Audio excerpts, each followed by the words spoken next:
And that's when we got the call, a text from X-Pac, uh, Sean Walton, and he said, Scott said he's got a gun. He's going to kill himself. Is there any way you talk to him? I said, of course I'd talk to him. And I called him. I'd never had him answer his phone ever in the last 10 years when I called. And he answered his phone and he was just annihilated. And then me and Jake talked to him. And he said he was going to come up. And it took a month for him to come, but he came.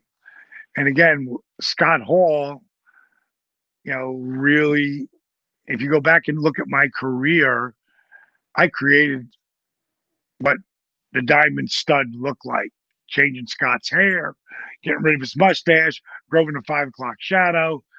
That's where that was all but that's everything that Razor Ramon was.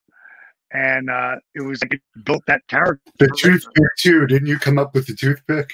Yes. It's so funny. It shows you the way God or fate works, whatever you want to believe. We were leaving the Waffle House and I grabbed the toothpick for both of us and I had it in my mouth. I was just thinking about our promo and I look at Scotty and go, I got an idea. When we get to the promo, we get to the end, we take the toothpicks out and we flick them to the camera. And while I was cutting the promo with the toothpick in my mouth, it fell out. And I was like, no. But it was really perfect because it would become, Scott's calling card. And he flicked it in the camera and the bad guy was born.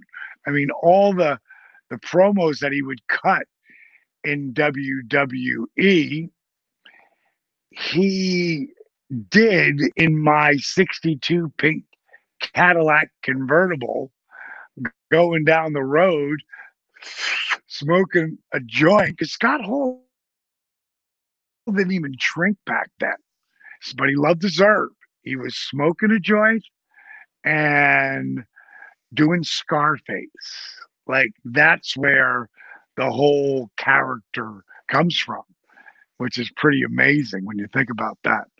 And then he took it to WWE, became a monster star, and then he came back. And as we all know, who are wrestling fans over the Monday Night Wars, they went through, NWO went through everybody, kept building people and going through everyone. The only one they didn't go through was me. And that wasn't set up by design. I wasn't a top guy. And I really wanted to be number 3, but it wouldn't have meant anything. It needed to be Hogan. And by the time they got to 6, I came up with the idea. They asked me, and I turned them down.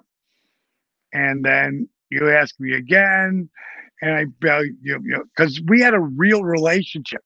I tag teamed with Kevin Nash.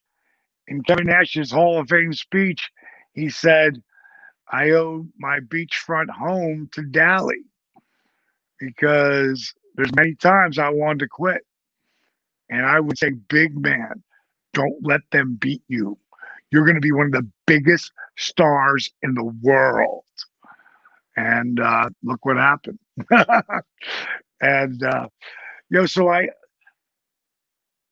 came up with the idea of me dropping the NWO and think about that. No one had touched the NWO in over a year. And I'm the first guy to drop them and take off through the crowd. I came up with the idea. They agreed to it immediately. And then they talked Eric Bischoff into it. So Scott Hall was very pivotal in my success because I was hovering at the bottom of the middle of the card. And I was a heel, and Scotty would tell everybody he's a baby face.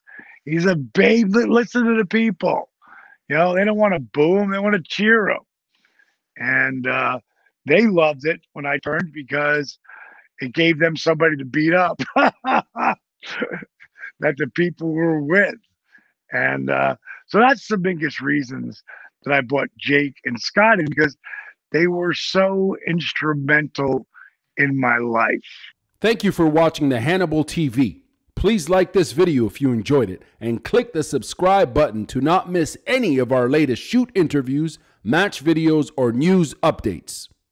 Support us on patreon.com for $1.99 a month to watch our full shoot interviews ad-free and help our channel grow. Follow us on Twitter at the Hannibal TV for instant updates.